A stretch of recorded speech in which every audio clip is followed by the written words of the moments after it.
نہ میں وہابی نہ میں بابی، میں ہوں مسلم علمی کتابی، نہ میں وہابی نہ میں بابی، میں ہوں مسلم علمی کتابی، نہ میں وہابی نہ میں بابی، میں ہوں مسلم علمی کتابی۔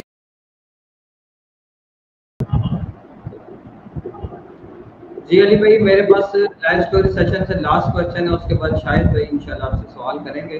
مدثر بھائی نے سیالکوٹ سے سوال کیا ہے کہ حضرت علی رضی اللہ تعالیٰ عنہ علیہ السلام نے منافقوں کا جو نماز جنازہ پڑھایا تھا، اس کا کوئی ریفرنس ہے کیا؟ منافقوں کا کوئی نماز جنازہ نہیں پڑھایا۔ منافق کا نماز جنازہ نبی علیہ السلام نے پڑھایا تھا، سورہ توبہ میں آتا ہے، پھر اللہ تعالیٰ نے منع کر دیا۔ بخاری مسلم میں آتا ہے، حضرت عمر کہتے ہیں میں نے حضور کو روکا، بعد میں میں نے اپنی جرت کے اوپر بڑی پشیماندگی ہوئی کہ مجھے حضور کے سامنے ایسے نہیں کھڑا ہونا چاہیے تھا۔ تو قرآن میں آیات نازل ہوئی کہ اگر آپ 70 دفعہ بھی استغفار کریں گے اللہ تعالیٰ ان کی توبہ قبول نہیں کرے گا، کیونکہ اللہ رسول کے دشمن ہے، اور آندہ سے نہ آپ نے کسی منافق کا جنازہ پڑھانا ہے، نہ اس کی قبر کے اوپر کھڑے ہونا ہے۔ تو نبی علیہ السلام نے جنازہ پڑھایا تھا، لیکن بعد میں اللہ تعالیٰ نے منع کر دیا۔ تو مولا علی علیہ السلام کو تو ویسے ہی نہیں پتا تھا منافق کون ہے یا کون نہیں ہے، وہی کا سلسلہ تو صرف پیغمبر تک ہوتا ہے۔ میرا خیال ہے وہ شاید پوچھنا چاہ رہے ہوں گے خوارج کے جنازے کے حوالے سے، تو اس کے حوالے سے میں نے پہلے بھی ویڈیو ریکارڈ کروا دی ہوئی ہے۔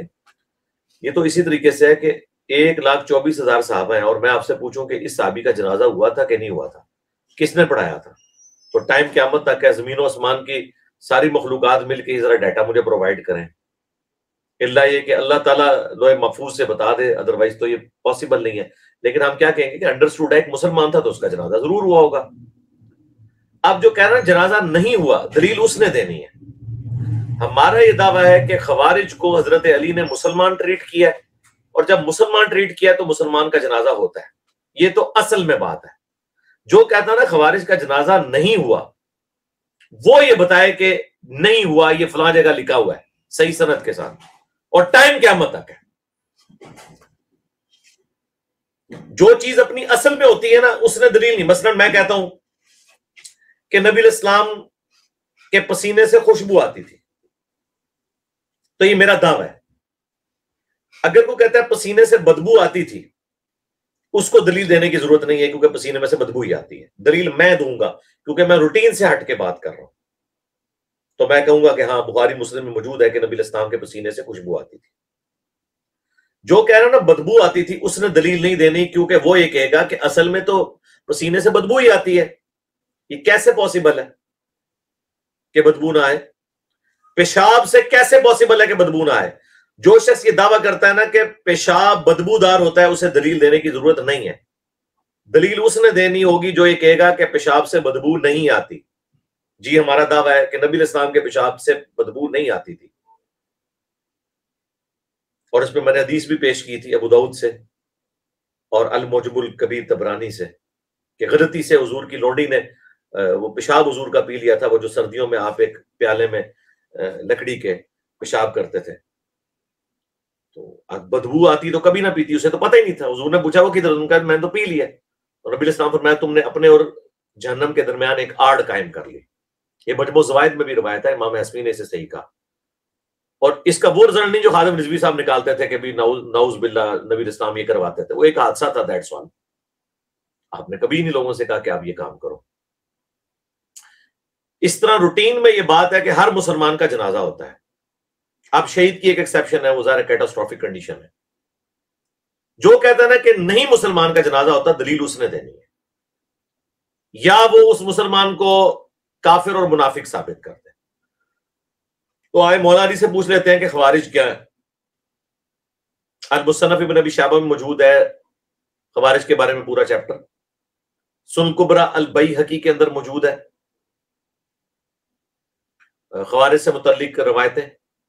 المصنف ابن ابی شیبہ میں موجود ہے، مولا علی علیہ السلام سے پوچھا گیا کہ خوارج جو ہیں یہ کافر ہیں، انہوں نے کہا کافر کہاں سے ہوئے، یہ کفر سے بھاگنے والے ہیں، جبھی تو انہوں نے مجھے چھوڑ دیا، انہوں نے میرے بارے میں بھی گمان کیا کہ میں کافر ہو گیا ہوں۔ حضرت علی نے ان کی خود وکالت کی، کیونکہ حضرت علی کے ساتھی تھے نا، بس گمراہ ہو گئے، اور گمراہ بھی حضرت علی کی محبت میں ہوئے کہ بھئی آپ نے معاویہ کے ساتھ صلح کیوں کر رہے ہیں، یہ باغی ہے۔ یہ بات تو ان کا سٹانس تو درست تھا، لیکن اطاعت امیر ضروری تھی. جس طرح کہ صلح حدیبیہ کے معاملے میں صحابہ کرام کا سٹانس درست تھا کہ ہم مضبوط ہیں, آج ہمارے پاس پاور ہے, ایسی کی تیسی, ہم ان سے صلح کیوں کریں. لیکن اطاعت امیر کیا تھی کہ نبی علیہ السلام کو اللہ نے بتایا کہ فی الوقت کمپرومائز کر لیں ان کے ساتھ, اللہ تعالیٰ اسی میں آپ کو فتح دے گا. انا فتحنا لک فتحا مبینا. بلکہ بخاری مسلم میں موجود ہے سہل ابن حنیف, جن کو حضرت علی نے, بدری صحابی تھے, عثمان بن حنیف کے بھائی.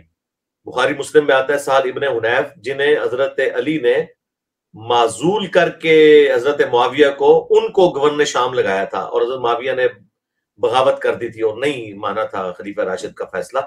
یہ سہل بن حنیف کے بارے میں بخاری مسلم میں آتا ہے کہ جنگ صفین کے موقع کے اوپر جب کچھ حضرت علی کے ساتھی صلح کے اوپر آمادہ نہیں ہو رہے تھے, تو انہوں نے اس وقت ایک خطبہ دیا کہ لوگوں, اگر ہم میں طاقت ہوتی تو ہم رسول اللہ کا فیصلہ بدل دیتے حدیبیہ کے موقع پر, وہاں پہ ہمارا بھی دل نہیں تھا صلح کرنے کا. تو آج اگر حضرت علی صلح کر رہے ہیں تو یہ ہمارے امیر ہیں, ان کی اطاعت اختیار کرو. لیکن پھر بھی کچھ باغی لوگ تھے. تو حضرت علی کتنے پازیٹیو ہیں ان کے بارے میں؟ جب پوچھا کہ کافر, ان کا نہیں, کافر نہیں, یہ تو سمجھے کہ میں کافر ہو گیا ہوں, یہ کفر سے اتنی نفرت کرتے ہیں کہ مجھے بھی چھوڑ گئے.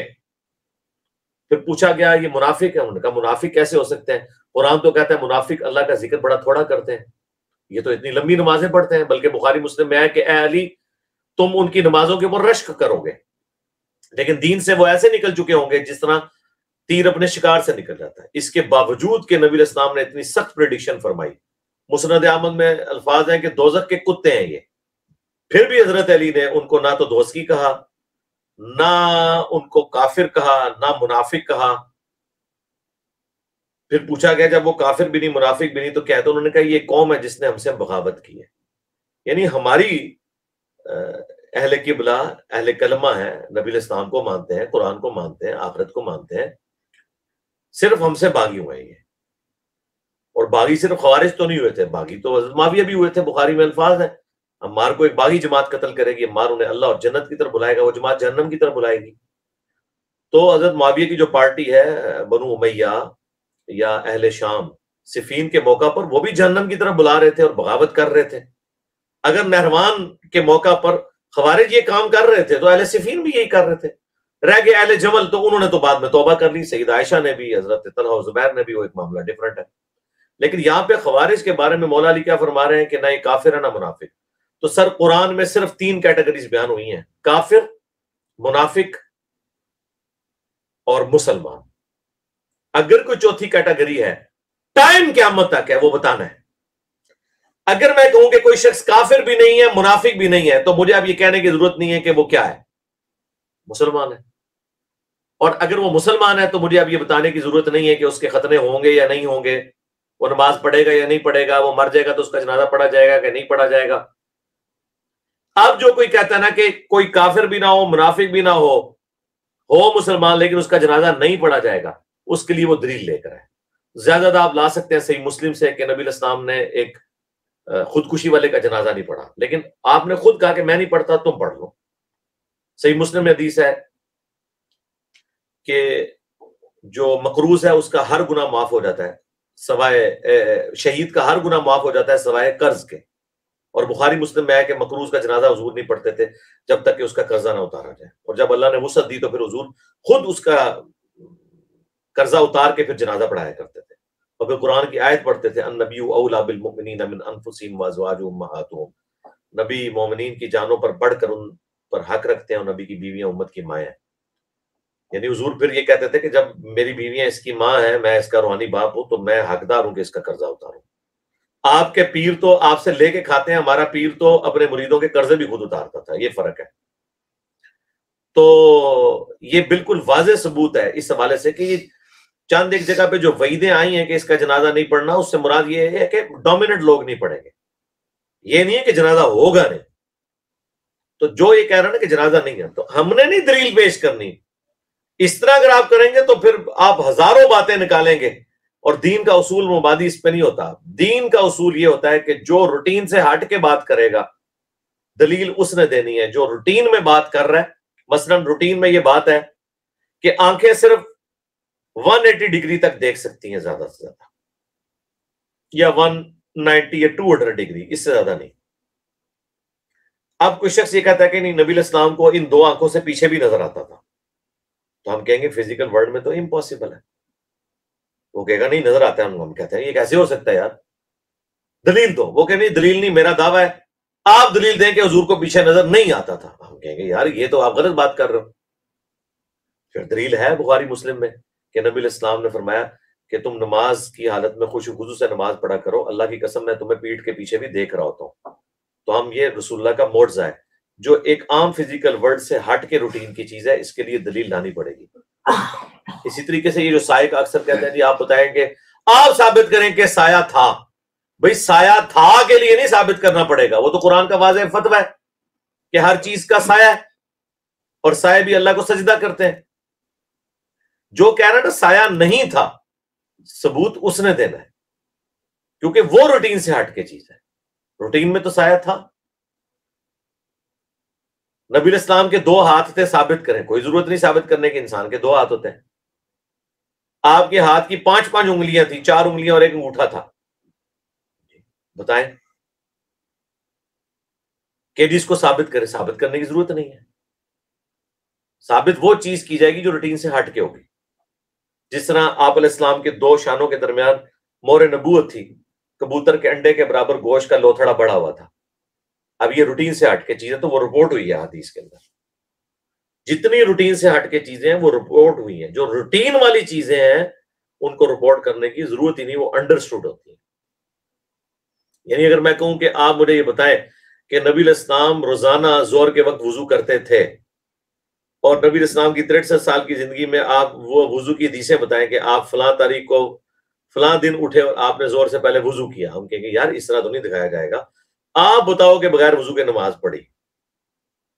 تو ہم کہیں گے ہاں جی بخاری مسلم میں حدیث ہے کہ نبی علیہ السلام نے ایک دفعہ وضو کیا, سنتیں پڑھی, اس کے بعد آپ سو گئے. اما عائشہ کہتی ہیں میں نے خراٹوں کی آواز سنی, نارمل خراٹیں, پھر آپ اٹھے بغیر وضو کے, آپ نے فجر کی نماز پڑھائی.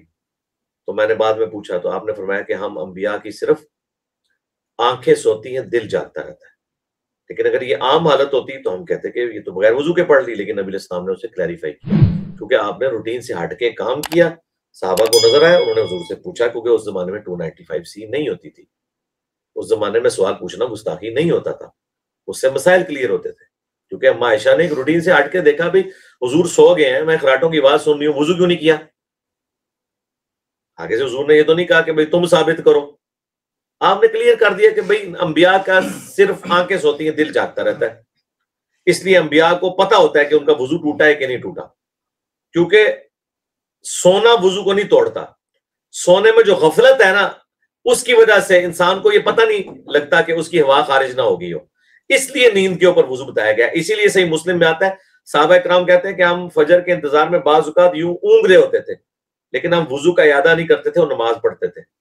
اب یہ جو اونگنا ہے نا, اس میں انسان کو ارد گرد کی آوازیں بھی آ رہی ہوتی ہیں, انسان جاگو میٹی ہوتا ہے, باتیں بھی سن رہا ہوتا ہے, اور آہستہ سا نیند میں بھی ہوتا ہے, اور یہ اس کے سرین بھی نیچے لگے ہوئے ہوتے ہیں, بس وہ یوں کر رہا ہوتا ہے. اس میں کنفرمیشن ہوتی ہے کہ اس کی ہوا خارج نہیں ہوئی ہوگی. لیکن اگر کوئی شخص یوں لیٹ جاتا ہے کروٹ کے اوپر, پھر اس کے اونگنے سے بھی ہم کہیں گے وضو ٹوٹ جائے گا. اسی لیے ہم کہتے ہیں غافل ہو کے سونے سے وضو ٹوٹتا ہے, صرف سونے سے وضو نہیں ٹوٹتا. تو یہ میں نے پوری ڈاکٹرن بیان کر دی ہے. جی نیکسٹ.